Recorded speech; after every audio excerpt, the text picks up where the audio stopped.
Привіт, мої дорогі глядачі! Радий вітати вас на каналі Давня історія України Шепіт давнини.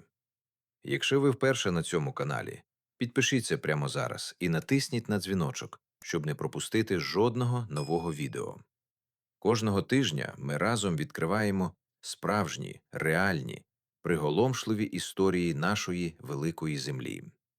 Також буду щиро вдячний за вашу вподобайку. Це маленька дія, яка дуже допомагає каналу рости і розповідати нові історії. І обов'язково напишіть у коментарях, хто ви, з якого міста чи країни дивитесь це відео прямо зараз і яка у вас година. Мені завжди дуже цікаво знати, де знаходяться мої глядачі. Сьогодні я розповім вам про народ, який прийшов на землі сучасної України після скіфів. Народ, який панував тут кілька століть. Народ, у якого жінки воювали на рівні з чоловіками, і саме вони стали основою давньогрецьких легенд про амазонок. Народ, який залишив по собі кургани, розкидані по всьому степу України. Народ, про якого писали Геродот, Страбон і десятки інших давніх авторів. Їх називали сарматами. І їхня земля – це наша земля. Степи України від Дону до Дунаю. Вмостіться зручніше. І дозвольте мені перенести вас у 4-3 століття до нашої ери.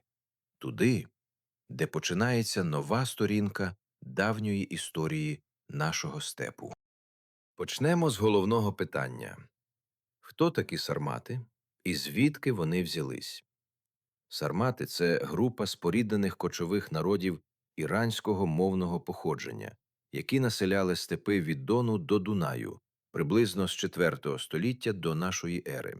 Тобто їхня основна земля – це степи сучасної України.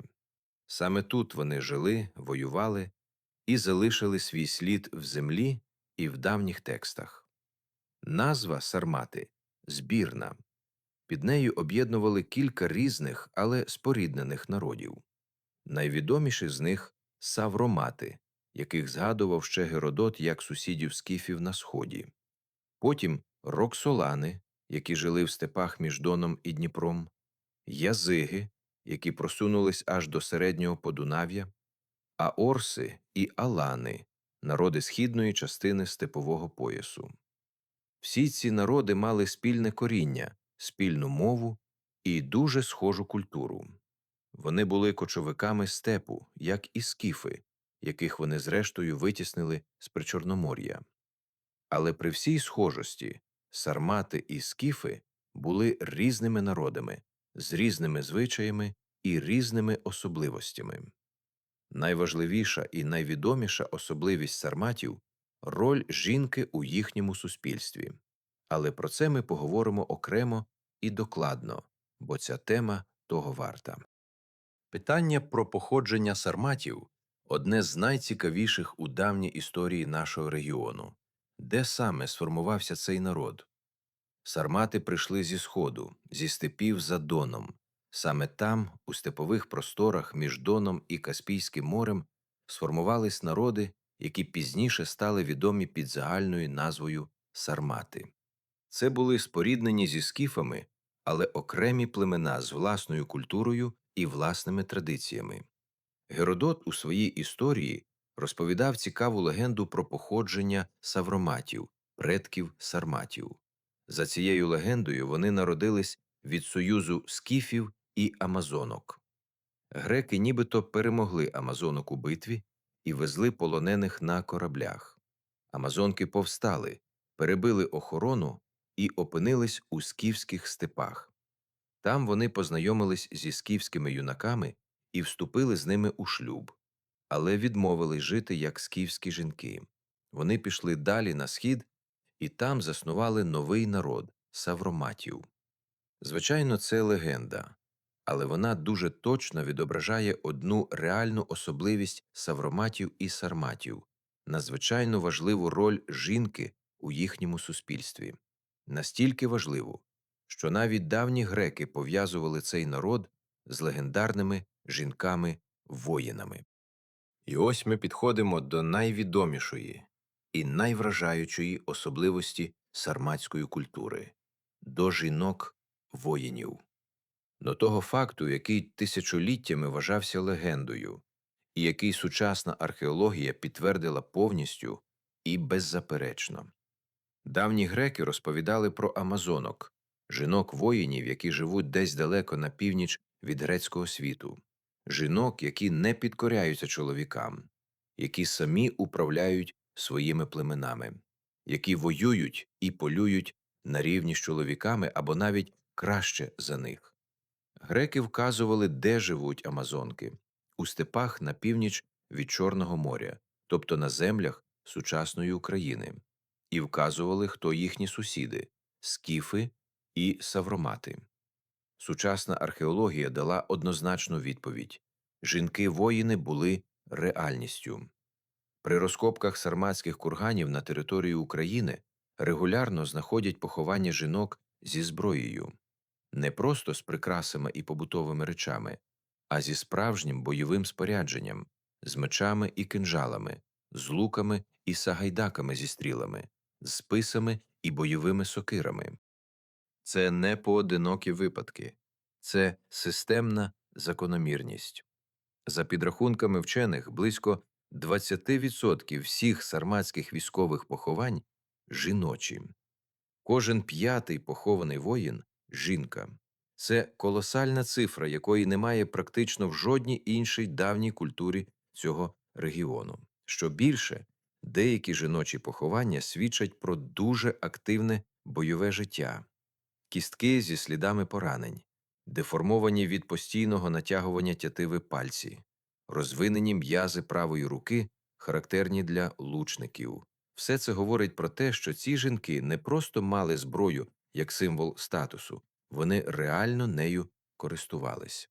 Є й поховання жінок явно високого суспільного статусу, з великою кількістю золотих прикрас, з атрибутами влади. Це жінки-жриці або жінки-вождині. Їхні поховання за пишністю не поступаються чоловічим аристократичним похованням.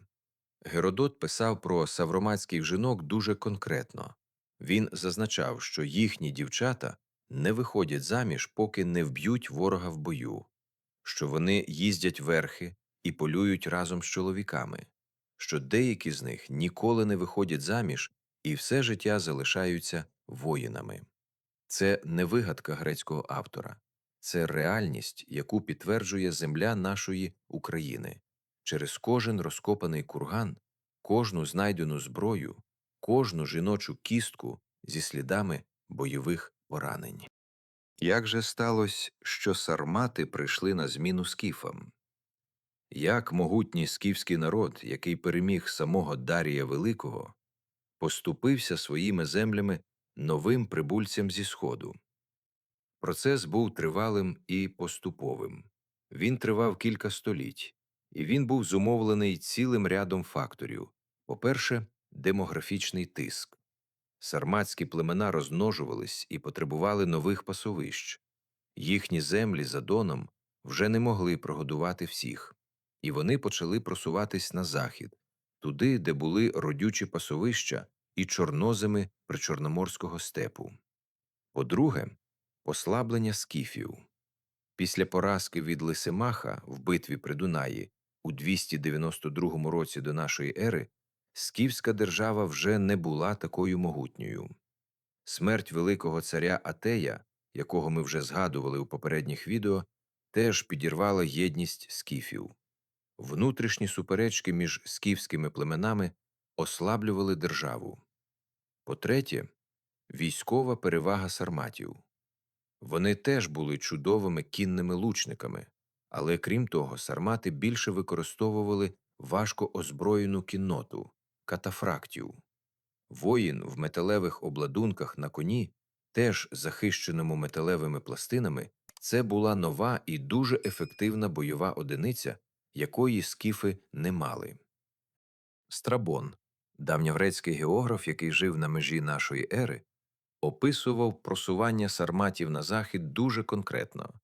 Він писав, що сармати поступово займали землі скіфів, що скіфи або підкорялись і змішувались з новими господарями степу, або відступали на південь до Криму, де утворили так звану Малу Скіфію. Цікаво, що цей процес не був одномоментним завоюванням. Це було повільне витіснення. Десятиліття за десятиліттям сарматські племена просувались далі на захід, займали нові пасовища, а скіфи або відходили, або поступово асимілювались. До другого-першого століть до нашої ери більша частина причорноморського степу, тобто більша частина сучасної степової і частково лісостепової України, вже перебувала під контролем сарматів. Скіфи зберігали свою присутність лише у Криму і в Нижньому Подніпров'ї. Це була справжня зміна епох. Скіфська доба закінчилась, почалась сарматська доба. І вона тривала кілька сотень років, аж поки нові народи не прийшли на зміну сарматам. Наш степ завжди породжував нові народи, і кожен з них залишав свій слід на нашій землі. Давайте тепер поговоримо про те, як виглядало повсякденне життя сарматів. Бо за войовничою репутацією ховається звичайне людське існування з їжею і сім'єю, з радощами і горем, з традиціями і звичаями. Сармати були кочовиками, але організованими кочовиками. Їхнє кочування не було хаотичним блуканням степом. Вони мали чіткі сезонні маршрути. Влітку – на північ, де більше вологи і свіжої трави, взимку – на південь, ближче до моря, де клімат м'якший і менше снігу. Основу їхнього господарства становило скотарство. Коні – головне багатство і головна пристрасть. Вівці – джерело м'яса, вовни і молока, велика рогата худоба. Жили сармати у юртах, круглих переносних спорудах, вкритих повстю або шкірою. Юрта – це геніальний винахід кочовиків. Вона легко розбирається і збирається, добре тримає тепло взимку і прохолоду влітку, вміщає цілу родину з усім необхідним майном і легко перевозиться на возах. Страбон писав, що сарматські сім'ї пересувались степом на великих чотириколісних возах, вкритих повстяними накидками. На таких возах жили жінки і діти, поки чоловіки їхали верхи поруч. Це була справжня мобільна домівка, степовий будинок на колесах. Їжа сарматів була типовою для степових кочовиків. М'ясо – переважно конина і баранина, молочні продукти, кисле молоко, сир і кумис. Кумис, збитий кобилячий напій, був не просто їжею, але і ритуальним напоєм, важливим для багатьох обрядів. Зерно і хліб сармати отримували через торгівлю з грецькими містами або обмін з землеробськими племенами. Але в їхньому раціоні це була скоріше доповнення, ніж основа. Одяг виготовляли з шкіри, вовни і хутра. Характерний одяг сарматського воїна – штани, куртка і м'які чоботи. Зручний – практичний одяг для верхової їзди. Жінки носили схожий одяг, адже вони теж їздили верхи і воювали. Прикраси у сарматів були надзвичайно вишуканими. Золоті і срібні фібули, застібки для одягу, намисто з коштовного каміння, скла і металу, браслети і каблучки, золоті бляшки, якими прикрашали одяг і кінську упряж. Сарматський ювелірний стиль – це один з найвидатніших художніх стилів давньої України. Він поєднував традиційний степовий звіриний стиль зі впливами грецького і перського мистецтва.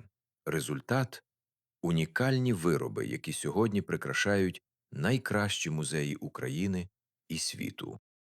Сарматська армія – це одна з найефективніших бойових сил давнини.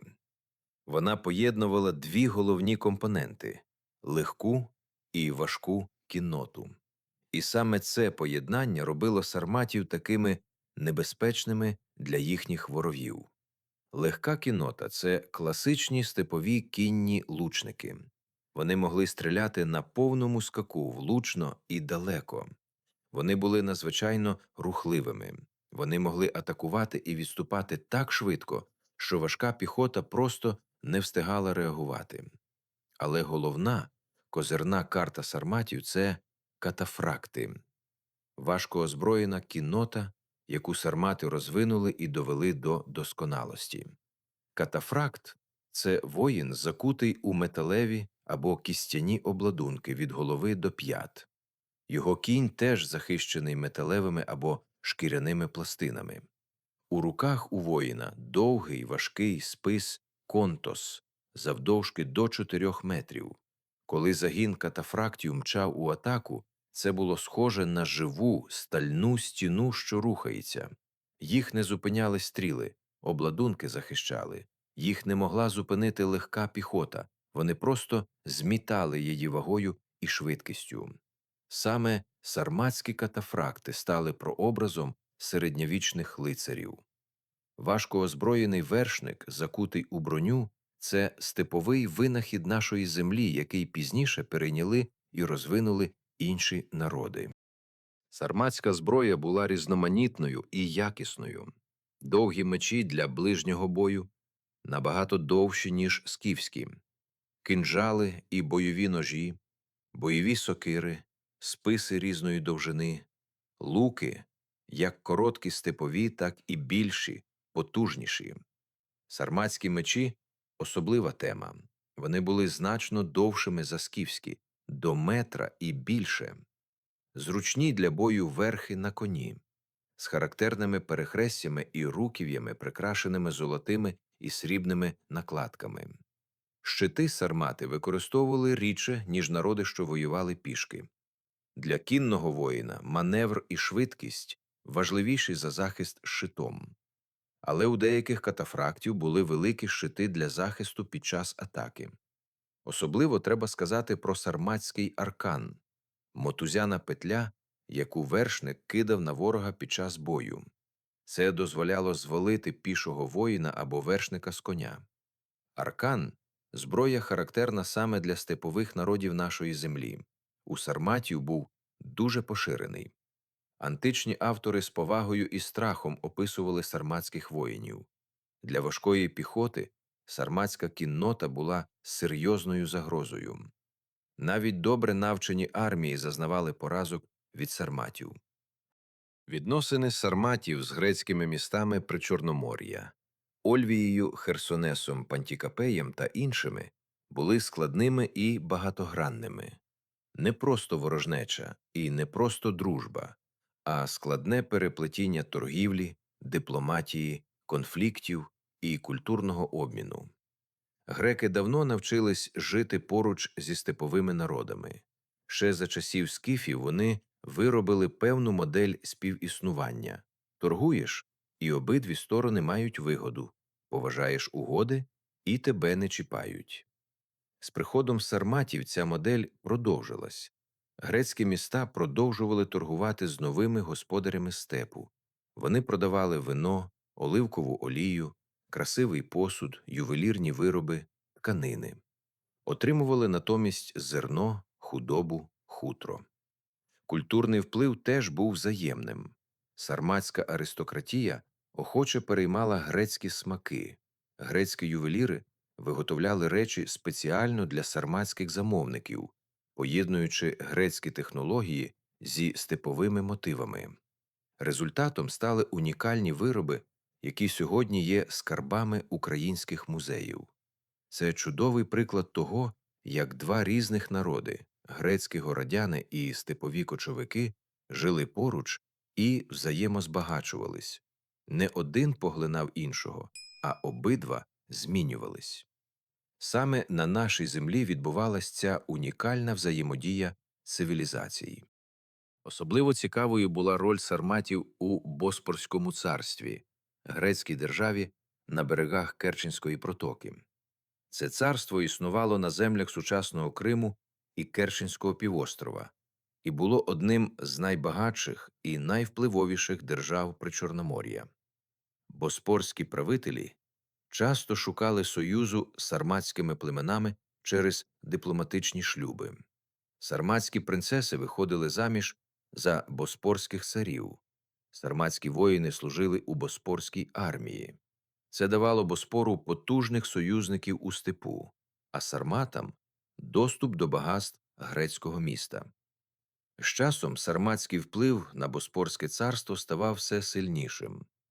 У другому-першому століттях до нашої ери боспорська аристократія вже значною мірою змішалась із сарматською.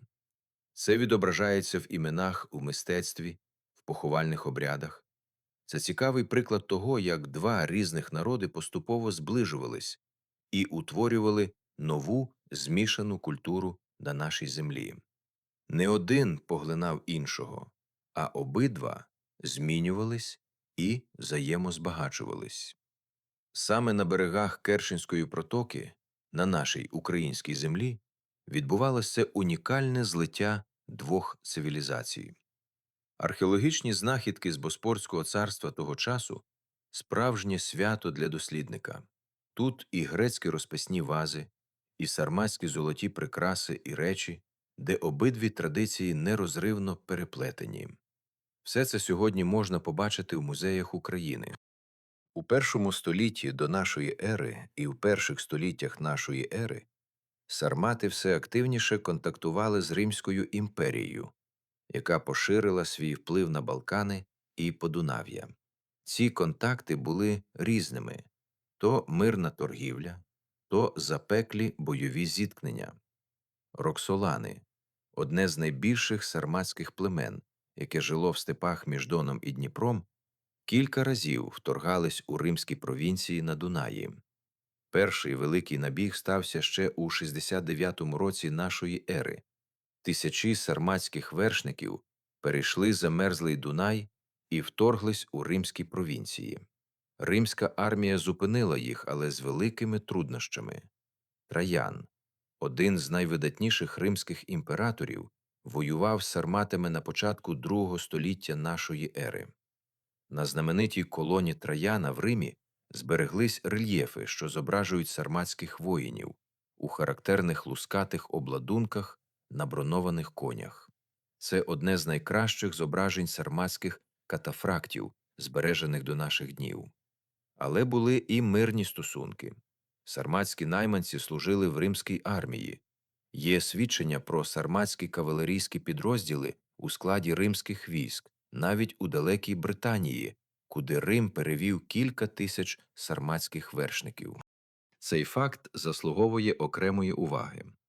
У другому столітті нашої ери римський імператор Марк Аврелій після однієї з воєн з сарматами відправив тисячі сарматських вершників служити в Британію. На самий край тодішнього відомого світу. Уявіть це. Степовий воїн з берегів Дніпра чи Дону раптом опиняється на вологих зелених пагорбах Британії, де зовсім інший клімат, де немає безмежного степу, де місцеві жителі говорять абсолютно незрозумілою мовою. Ці сарматські вершники несли службу на Адріановому валу, укріпленій лінії, що відділяла романізовану Британію від войовничих шотландських племен. Деякі з них там і залишились назавжди, одружились з місцевими жінками, заснували нові родини.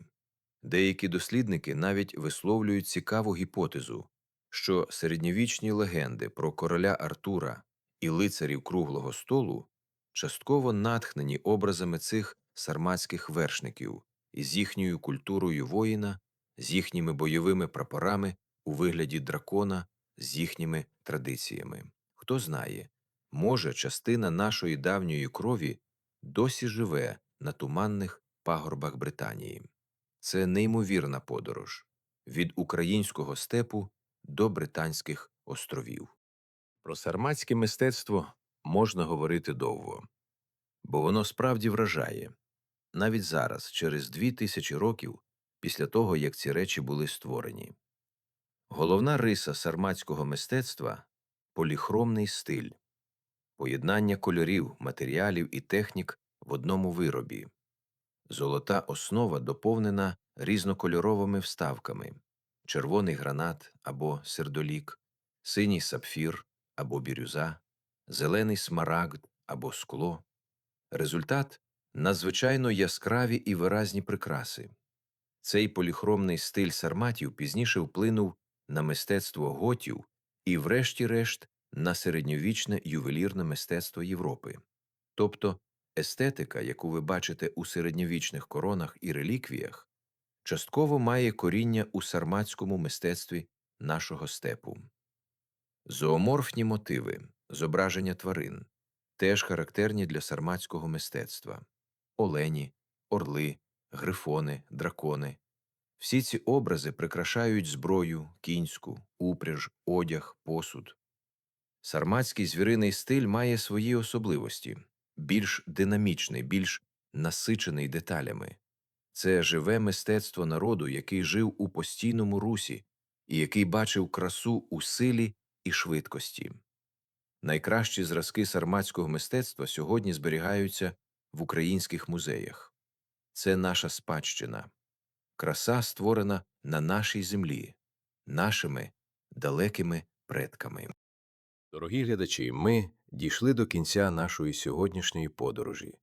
Ми познайомились з сарматами, народом, який панував на землях сучасної України кілька сотень років, народом, у якого жінки воювали на рівні з чоловіками, і якого греки увіковічили в легендах про амазонок, народом, який витіснив скіфів, воював з Римом і залишив по собі неймовірні скарби в курганах нашого степу, народом, чиї вершники дісталися аж до Британії, несучи з собою культуру нашої землі на край відомого світу. Сармати – це ще одна велика і яскрава сторінка давньої історії нашої землі, сторінка, яку ми повертаємо з небуття. Бо ця земля, наша земля, завжди народжувала сильних, вільних і незламних людей. Від трипільців до кімерійців, від скіфів до сарматів, від таврів до наших сучасників, які сьогодні боронять цю саму землю. Це одна кров, один дух, одна земля. Якщо ця розповідь вас вразила, будь ласка, поставте вподобайку, це дуже важливо для розвитку каналу. Поділіться цим відео з друзями і рідними, нехай більше українців знають про сарматів і про велич нашої давньої землі.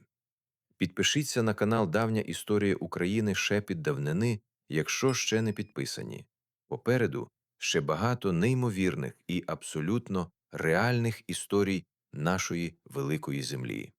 І обов'язково напишіть у коментарях, з якого ви міста чи країни, яка у вас зараз година, що вас найбільше вразило в історії сарматів. Може, я щось упустив? Або хочете щось додати? Буду дуже радий почути вашу думку. До зустрічі у наступному відео. Бережіть себе і своїх близьких. Слава Україні!